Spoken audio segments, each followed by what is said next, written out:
I'll have what she's having. I love relationships. I love romantic comedies. I love love. We don't know what Cinderella looked like because she's not real. Yes, they freaking got it. Really earn that happily ever after at the end. Change the writing. It's not that hard. Hello, fellow hopeful romantics, and welcome to What She's Having, presented by Meet Cute, where a glass of rosé isn't mandatory, but it's certainly encouraged. If you're obsessed with women being completely made over by simply taking out their ponytail, or men making over-the-top romantic gestures, here's looking at you, Heath Ledger, and 10 Things I Hate About You, then this is most definitely the place for you. I'm Ashley Eskew, and I lead with my heart.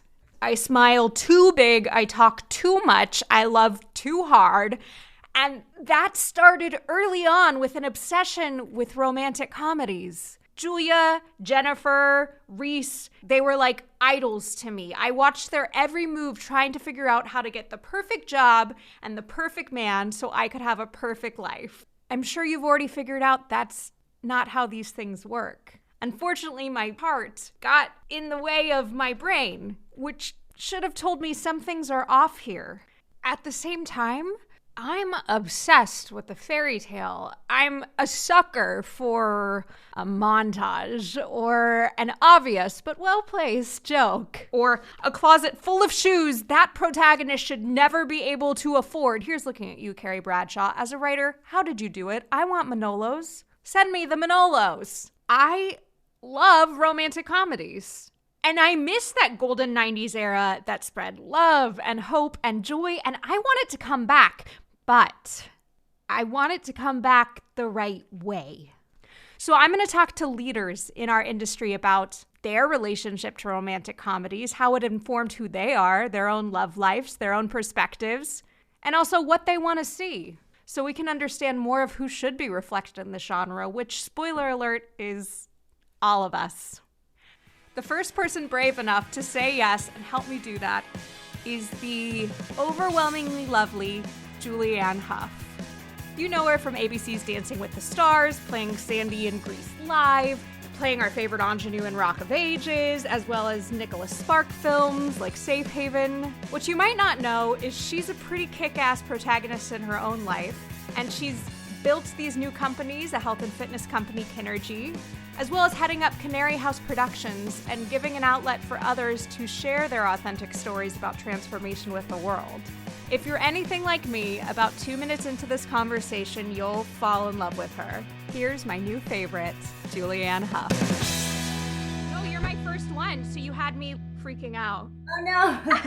Oh my gosh, I'm so excited. This is great. Thank you for having me. I started my morning out with Kinergy, so I feel like You I've been... did? Yes! Oh my gosh! I feel like I've been channeling you all morning. It's been such a treat. Well, yay. Thank you for taking Kinergy. And how do you feel? Oh, it's so wonderful, Julianne, because I feel like I've been looking for a workout that could kind of integrate the mind, body, and soul. I got my MFA in acting. Yeah. I was in the best shape of my life. My mental state was so elastic at that time. And I feel like you really have a way to unlock that in the work you're doing. Oh, wow. Thank you so much. That really means a lot to hear that because, you know, it was something that I created during the time of life when I was in such a big transformation. And I also had such an incredible experience dancing that I was able to like clear my mind. I realized I'm not moving my body. I'm not breathing. I'm not connecting back to that child of like anything is possible anymore. And so as I kind of went through my discovery of different modalities across the world, I was like, how do I combine all of these things in a way? And so fortunately, I guess people are connecting to it, and that's the whole purpose, you know, just especially during this last year, finding something that gives them a little bit of release and relief. So I thought I'd take a page out of your book and start by setting an intention. Mm-hmm. The reason we started this podcast is to honor the romantic comedy genre, all the love and hope and laughter, for lack of a better trope, it brings into our lives, but also kind of shine a light through a 2021 lens on all those things that weren't so great. being in the industry for, 13 years and seeing where it started at the time that I started, and then to see the evolution and where we're going, and where I feel like we have not a responsibility in like a pressured way, but a responsibility in like, what are we going to create? How are we going to have a voice of possibility and hope, removing the things that don't serve us anymore? And that's why it's our duty, it's our responsibility to create projects, whether it's through podcasts with Meet Cute or movies and television, that really represent where we're heading versus where we were and where we are. And I see you already putting that into the world. Canary House Productions, your production company, and Meet Cute partnered to create a 3-part romantic comedy called Transformation. And what I personally loved about it is your protagonist went on the journey of falling in love with herself as opposed to falling in love with a man. Could you talk a little bit about that experience and why you chose to produce and star in that particular story? Absolutely. I think that as a young woman, I'll just speak woman right now, we're taught to be the good girl. And once we're the good girl, we'll have a prince come and rescue us, and that we need a prince to make us a queen. And I think really, it's not that I don't need a man or want a man, but it's that I don't need one. It's that I choose one. And in order for me to have a clear path of choosing who I want to be with, I have to fully fall in love with who I am and who I want to be in the world, and what kind of relationship I want to contribute to, because it's a very dominant, submissive power trip of the man is supposed to be this and the woman is here. And this is old school. We've done a lot of like transformation over the last few years. But as a little girl, that's what we're taught. And so, having a voice and speaking up, but not with fight, not with like, I'm going to prove to you, but just owning of who you are and falling in love with all parts of you, not just the part that you have to be in order to be loved. What does that even mean, what you have to be loved? Is there a roadmap? I feel like that's a slippery slope, because so often with love and relationships, we've witnessed in rom-coms that there are rules. Yeah. It was just, and if we are Jennifer Garner, Kate Hudson, Reese Witherspoon, or Julia Roberts, certain things will happen to us and there are absolutes. But the moment we say should is when I think we might be on the wrong track. We're so used to having a partner make us whole. I have a diagram that I have 2 circles like this separate. It's like your partner and you. And then there's like a 33% of you together. 1 and 1 doesn't make 2. This 33% is about you guys, but you still have your personal lives as well and what makes you whole. And that's that 33% that crosses in the middle. That's actually the joint relationship of making each other feel seen and heard and understood and safe. But you can't get there until you're full on the other sides. I had to learn that all throughout my 20s. Yeah. It was just like failing so many times. In my particular instance, it was with the same partner, us failing over and over again and realizing we had to take care of ourselves and put on that oxygen mask like they tell you in the airplane.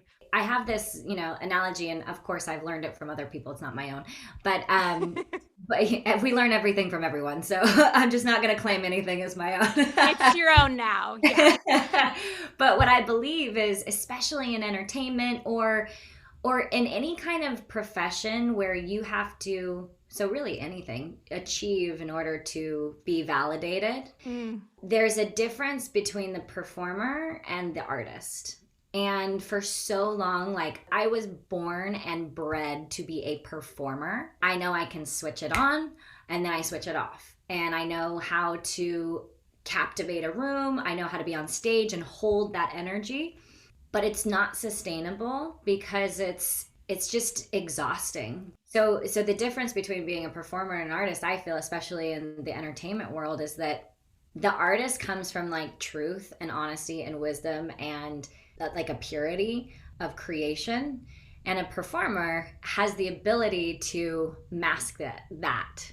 But what's so fascinating and why you see all these people win Oscars and Emmys and Golden Globes and all that stuff is because those are like the artists coming through. It's not just a performance. It's like it's art penetrating through that performance. I agree. I mean, in hindsight, why I wanted to be an actor and a writer and do this work is because I think I felt so separate from what it was to be female and human. Mm-hmm. And I felt like I needed to learn how to perform at that as opposed to accepting like I am enough. Oh, wow. How you connect to yourself is the hardest part. So one of the projects actually that I remember watching, it was Maleficent. Do you remember Maleficent when it first came out? And that was the first, like, I don't know, like Disney movie about princesses and princes or whatever, that they changed the ending. You know, it was about the mother's love. That's what she needed versus the prince to save her. That was like a big turning point that I was like, yes, they freaking got it, you know? And then it's your choice. It's like, I don't want to be that person that is like, I don't need a man, you know, like, because I love relationships. I love romantic comedies. I love love. Like, it is my favorite thing in the world, like to be in that state of love and to share with someone. So like, I'm not here saying like you don't need a man to make you whole, and you know, I'm just here to say that like, man, we are so taught that's what we've seen, and now we're not. We're shifting that, and I think that that's so beautiful. I mean, you brought up Disney. I think of you as such an ABC Disney darling. Like, I am like waiting for you to, in the future, it's my secret hope that you will like produce a new Disney princess and give us a new breed of Disney princess. If you had that opportunity, do you know what story you would want to tell? Oh my goodness, I would love that, by the way. I mean, I feel like I'm a little Cinderella right now with my hair in a bun. You know, I don't know what the actual story would be, but we actually found this really, really awesome girl on Instagram that posted something, and she was like creating almost like a musical, and it's so different than anything you've seen. And she literally posted that she would love to make this like a Disney or a Pixar movie.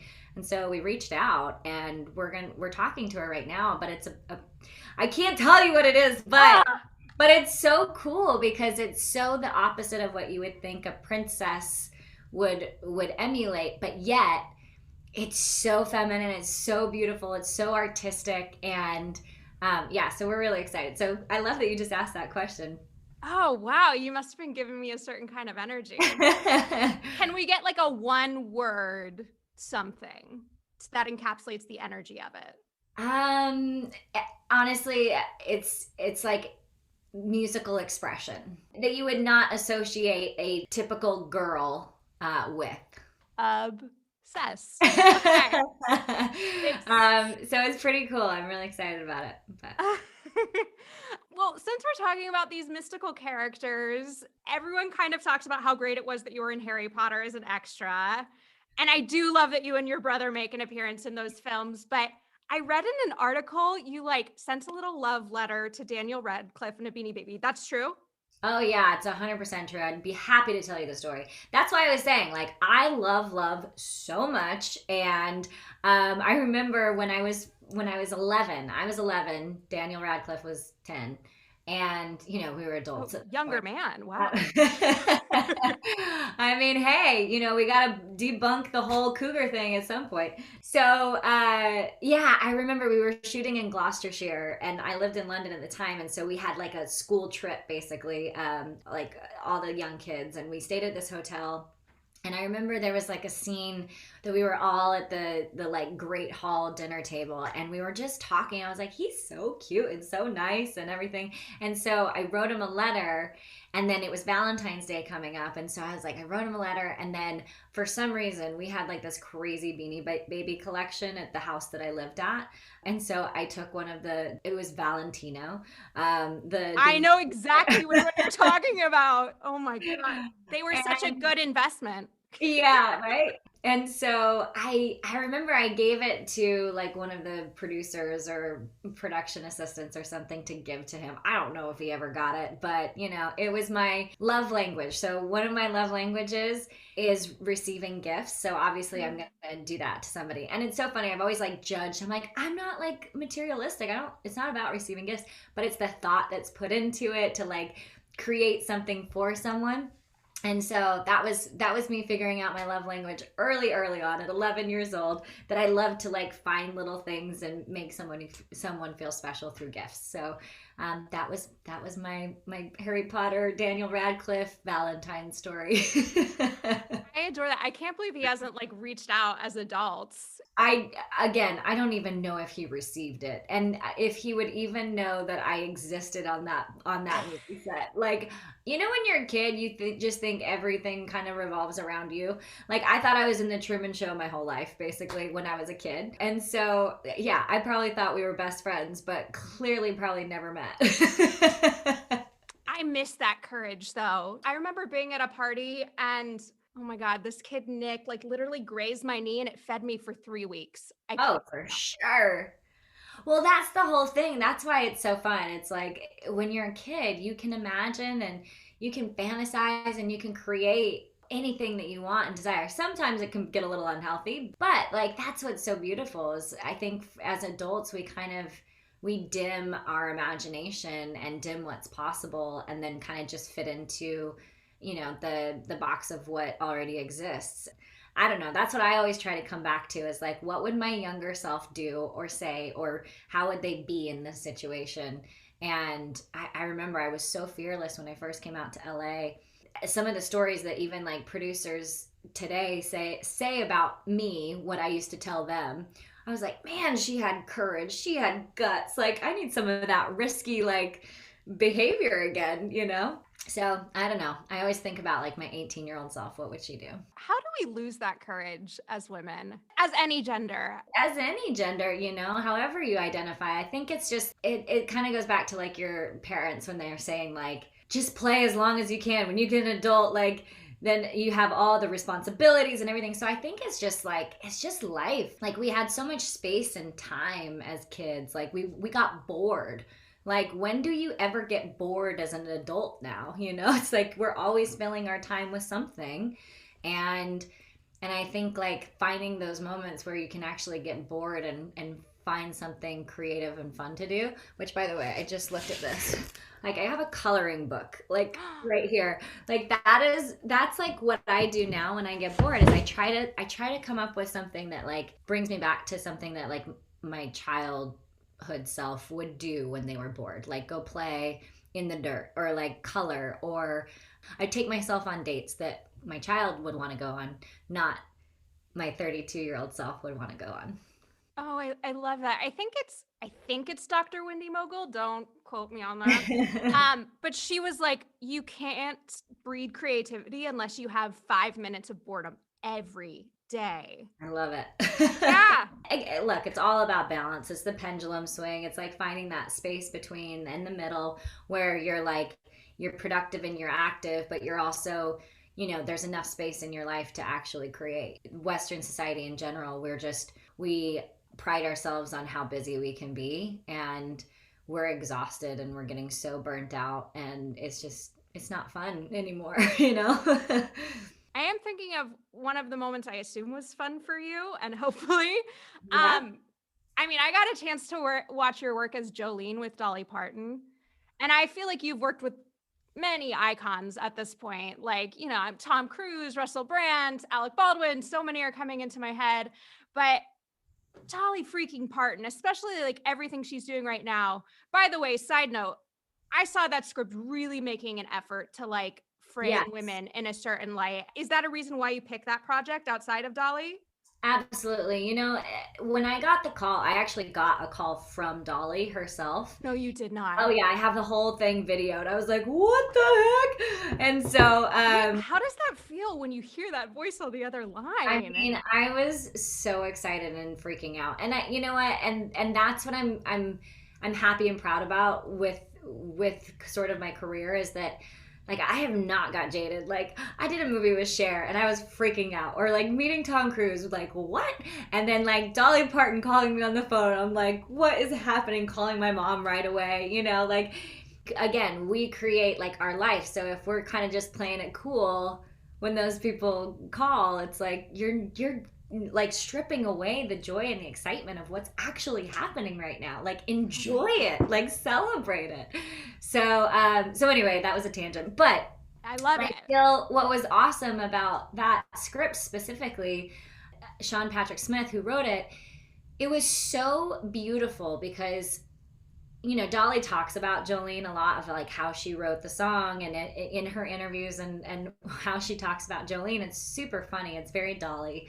And, you know, and it's quite like punchy or whatever. But this script specifically, she really wanted to like have Jolene have a humanity element to her. And there's a reason why she is the way she is. She had a past that brought her to protect herself and use her sexuality to feel important and special and validated for who she was in the world, when she didn't have that from her parents. And so it was learned behavior, but she felt like crap doing it, but she didn't know how to get out of it, you know? And so until she found a female friend that she felt like she could actually be herself with and find value in her own like being, that was when she decided to shift and change who she was. If you can't see yourself, find the people around you that will see you for who you are. And that was her friend, you know, that was Kimberly's role. Yeah. I love that so much. Do you have like a little Dolly nugget, something you noticed about her or something she passed on that you could share with any of us? Oh my goodness. You know, she's just a person. She created Dolly Parton. She created that character. You know, she gave me some good business advice. She was like, Julianne, you remind me of me, you know, in the sense that you want to do everything.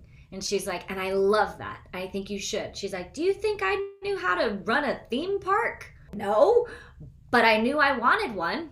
And so I hired the people that knew how to do it. If you want it, you can have it, but don't try to run the business, because that's not your gift. Your gift is to be the visionary, is to be the artist. And so I was like, wow, that's so amazing, because for so long, I felt like I had to do all of it to be Dolly Parton or to be someone that I admired. Oh, she must like know all of her finances for this, and this, and she must know like how to like, you know, run a roller coaster or whatever, you know, like she was like, I don't know how to do any of that, but I hired the right people to do that. And so, and that's what she said in a very Dolly way. She goes, you hire the people that know how to do it. You hire people smarter than you. And in turn, you're smarter than them because you hired them. So she's very Dolly in that way. But it was really important for me to hear that, because it took the pressure off of feeling like you have to do everything. And I think in this day and age, like through Instagram and everybody has a platform, it's like, you have to do more, you have to do more, you have to do more. And I had a conversation with one of my actor friends who, he has a tequila company and he has a production company and he has a media company and he has a clothing line. And he was like, I love all of it, but I'm exhausted. And like, I don't know why I'm doing all of this. And so he got rid of like 3 of them so that he could focus on the things that really made him happy. And then eventually all the things that he got rid of ended up finding their way back in anyway, but he wasn't managing it all. Yeah. That makes perfect. I'm going to take that little nugget from Julianne Hough and take it as mine. We have some questions from our listeners. Are you willing to take them? Oh, heck yeah, absolutely. Amazing. Okay. Well, Andrew from Jupiter, Florida would like to know if you've ever altered your career for love.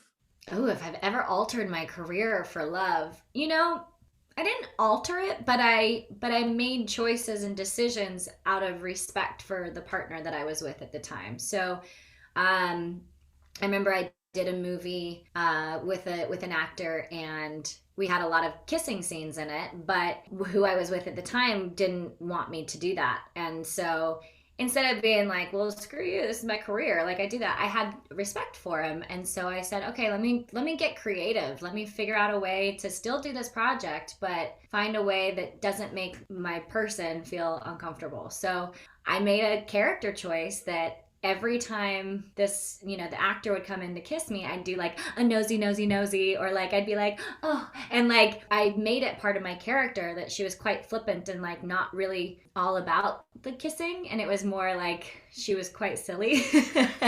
And so it was something that I did for this person because it was important to them.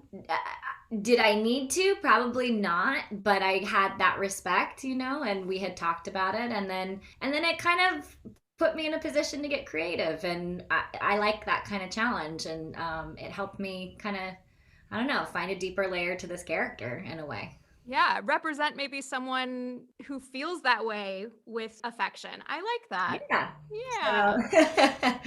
Fletcher from Dallas, Texas is curious, what is more important to you, love or respect? What is more important to me? I know it's not easy. I can't go looking for respect because I don't know, that's like a significance thing, like I need to have respect, but like if you're in a state of love, then I feel like the natural reaction to someone is to have respect for you because you're living in a state of love.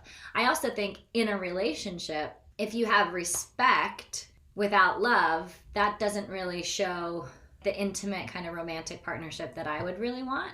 But if you have love without respect, I don't feel like that relationship will last. So they feel like they have to kind of go hand in hand. I've been in love and, lost respect or whatever, and that hurts the love because you can fall out of love. It's kind of a paradox. You need both to be able to survive and thrive. But I think the order in which for me would probably be love and respect versus respect and love, just because you can have a respectful relationship in a platonic way with someone, but without that kind of like intimate love, I don't know. I wouldn't necessarily want that. I want deep love too. Me too. Okay, and finally, I really love this one. If you were to remake The Parent Trap, what celebrity would you want to play your twin? The Parent Trap? I know. What celebrity would I want to play my twin? Oh my gosh. I don't know who's like my age that I feel like there's a lot of similarities, even looks wise, like if we looked like each other. Do you have any ideas? Kristen Bell. Kristen Bell. Oh, I love that idea. I think you guys could be, oh my God, like a middle-aged Parent Trap with the two of you as fraternal twins. I would buy the ticket in a second, make it a musical, done. Wait, should we make that? That sounds awesome. We'll set up a pitch meeting after this. Perfect. I love Kristen so much too, by the way. We did burlesque together, but also I remember, can I tell you a quick story? I know we don't have that long, but please. When I first came to LA, I was 18 and I had like met somebody who wanted to be my manager. And I didn't know what a manager was, but he's like, yeah, there's this Us Weekly Hot Hollywood party. You want to come? And I was like, sure. I didn't have an outfit, so I lived with a group of models, my first apartment I ever had. And I was like, what do I wear to this? Well, my friend who was a model always wore Ugg boots and like sundresses. And so I wore like a sundress and Ugg boots to this like Hot Hollywood Us Weekly party when I was 18. And like my hair was in like ringlet curls. Anyway, I get there, the manager guy that I went with left me, and I'm just standing there by myself like at this like corner, and it was for Veronica Mars. Kristen Bell was being like honored or something. So it was her thing that she was hosting, and she was sitting at the table and she's like, hey, are you okay? And I was like, yeah, I'm fine, I'm good. She's like, do you want to sit down? So I sat down with her, and she sat and like talked to me for probably 30 minutes and just was asking me questions if I was okay and like who I was here with, what my dreams are.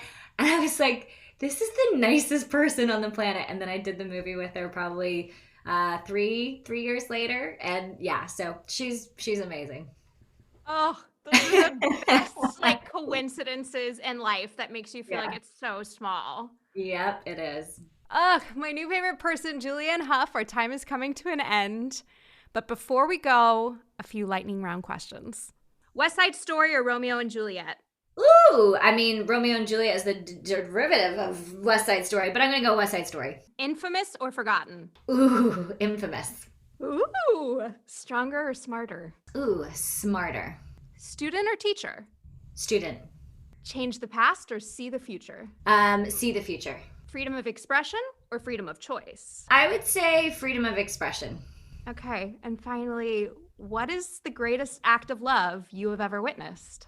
The greatest act of love I have ever witnessed. Personally, I would say the choice that I made to never abandon myself and to trust myself in that, and like have enough love for myself to never abandon myself. And then what I've witnessed in others is honestly like a parent's love for their child. I've seen it many times with my nieces and my nephews, with my sisters. It's the most incredible thing I've ever witnessed. So love. Love is love, and we can't live without it. Julianne Hough, thank you for being my first guest. I so appreciate you taking the time with your heart. No, thank you so much. You're amazing, and I can't wait to hear all the other guests that you have, because you are a great interviewer and just make everything so comfortable and lovely. So thank you so much. I appreciate you. Thank you. Thank you. Oh my goodness, I think we did it. Thank you so much for joining me, all you hopeful romantics. This was a dream come true for me, and I hope I can make more dreams happen for you. If you're looking for more rom-com content, which frankly I know I always am, Julianne mentioned some ones that she really loves or has performed in.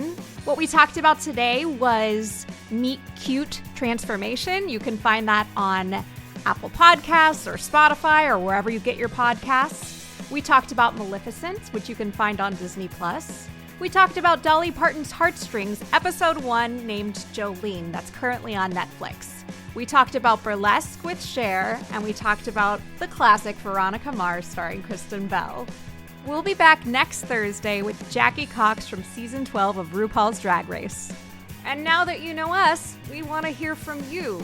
DM us your questions for our guests coming up on Instagram at MeetCute.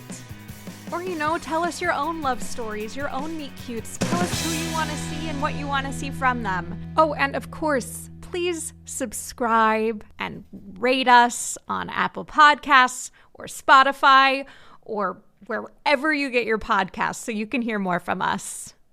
Thanks for becoming all my new favorites today. I'm Ashley Eskew, and I'll have what she's having.